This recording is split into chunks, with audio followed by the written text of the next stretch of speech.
अनेक दिवसांच्या विश्रांतीनंतर राज्यात पावसाची संततधार पुन्हा एकदा सुरू होणार आहे.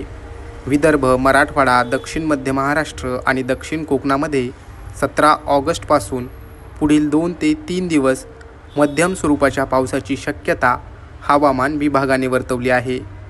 मध्यंतरी जवळपास 5 ते 6 दिवस पावसाने खंड दिल्याने अनेक शहरांमध्ये उष्णता तसेच तापमान वाढल्याचे पाहायला मिळालं. आता मात्र पुन्हा एकदा पाऊस सक्रिय होणार असून राज्यातील अनेक जिल्ह्यांना हवामान विभागाने पावसाचा इशारा दिलाय. पाहुयात 17 ऑगस्ट रोजी राज्यात पावसाची तसेच हवामानाची स्थिती कशी राहील.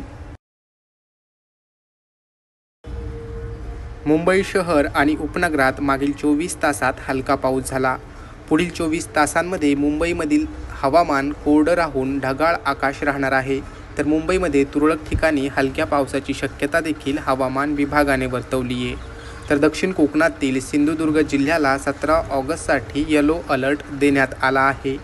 पश्चिम महाराष्ट्रातील पुणे, सातारा, सोलापूर, सांगली, कोल्हापूर या जिल्ह्यांना पावसाचा येलो अलर्ट देण्यात आला आहे.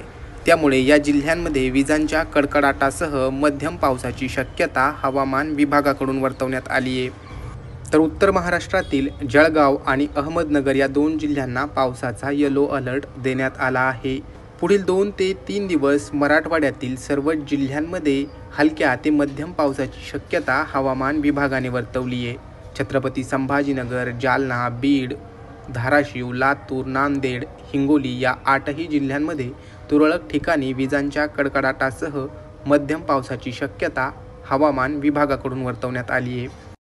तर विदर्भातील सर्वच जिल्ह्यांमध्ये तुरळक ठिकाणी विजांच्या कडकडाटासह वादळ, सोसाट्याचा वारा आणि मध्यम पाऊस पडण्याची शक्यता आहे. पूर्व विदर्भातील काही जिल्ह्यांमध्ये पावसाचा जोर हा अधिक राहू शकतो.